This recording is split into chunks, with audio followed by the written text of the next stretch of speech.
Tapi kalaupun gereja tidak punya uang, gereja tetap bisa jalan. GRI Bandung punya uang? Punya.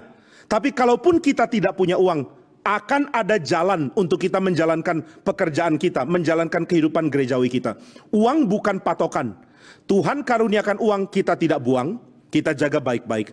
Tuhan tidak beri uang, tetap ada jalan untuk bisa melayani Tuhan. Ini harus saudara dan saya sama-sama percayai. Kalau saudara jemaat saya di GRI Bandung miliki pengertian yang sama, dengan demikian kita tidak mendewakan orang yang persembahannya besar. Kita tidak mendewakan orang yang sumbang uang banyak. Saudara sumbang uang banyak, puji Tuhan, ini tanda cinta saudara kepada Tuhan. Tapi saudara tidak akan mendapatkan penghargaan lebih daripada orang-orang lain yang memberi dengan keterbatasan karena memang keadaan uangnya sangat kurang. Maka saudara, kita tidak mau mendewakan orang karena punya uang, karena dewa kita bukan uang. Gereja yang mendewakan orang karena punya uang, itu gereja dekat dengan kuasa setan. Siapa pendeta kagum sama orang kaya, pendeta itu partnernya setan. Setan sudah dekat dengan dia. Dan saudara doakan pendeta GRI tidak satu pun yang senang dekat sama setan, sehingga mereka terlalu hormat orang kaya. Saya seumur hidup selama pelayanan jadi pendeta tidak pernah hormat orang karena dia kaya. Saudara orang kaya, saya hina kekayaanmu, kecuali engkau cinta Tuhan. Saya mencintai orang cinta Tuhan. Saya tidak pernah tambah cinta sedikit pun hanya karena engkau sumbang gereja lebih banyak dari orang lain. Harap ini diperhatikan baik-baik. Uang boleh ada, uang boleh kurang.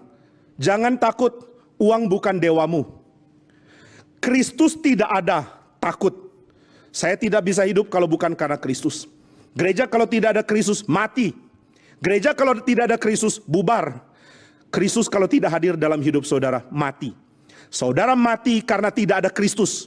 Bukan mati karena tidak ada uang. Bukan mati karena tidak ada sehat. Bahkan bukan mati karena tidak ada nafas. Lazarus tidak ada nafas, tapi dia punya Yesus. Yesus berseru, Lazarus keluar.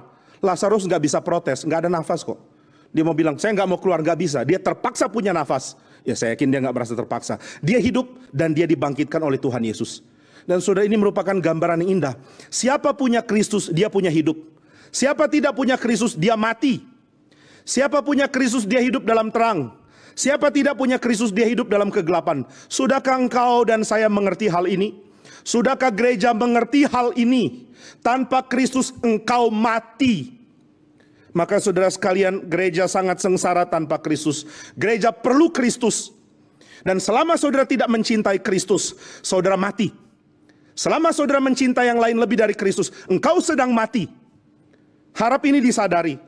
Maka saudara, ratapan bagi gereja harus diberikan karena gereja kurang kasih kepada Kristus. Kurang menikmati kehadiran Kristus. Tidak merasa Kristus perlu. Coba pikirkan apa yang gereja perjuangkan selama ini. Oh, mau tarik orang-orang muda dengan tawarkan apa? Dengan tawarkan band, bukan Kristus. Tawarkan mujizat, bukan Kristus. Tawarkan Kristus, tapi pemberi mujizat. Maka saudara sekalian, gereja sebenarnya berada dalam keadaan krisis. Saya tidak tahu apakah saudara sadar ini atau tidak. Tapi khotbah saya sebelum atau sesudah sedang di tengah pandemi tetap sama kok. Menyatakan gereja sedang ada krisis. Saya tidak bilang, oh gereja ada krisis karena ada pandemi. Beberapa kali saya harus menangis di atas mimbar sebelum pandemi. Karena khotbah begitu terharu. Mengatakan gereja kalau tidak bertobat kembali kepada Kristus, gereja mati. Bukan karena COVID, karena nggak ada Kristus.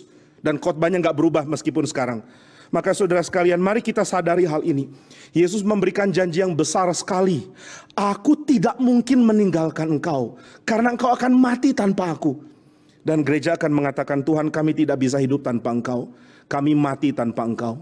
Dan Yesus mengatakan, aku akan mengirimkan penghibur yang lain, yang sama dengan aku. Allos Parakletos. Aku akan mengirimkan dia, yaitu roh penghibur. Dialah yang akan menggantikan kehadiranku di tengah-tengah.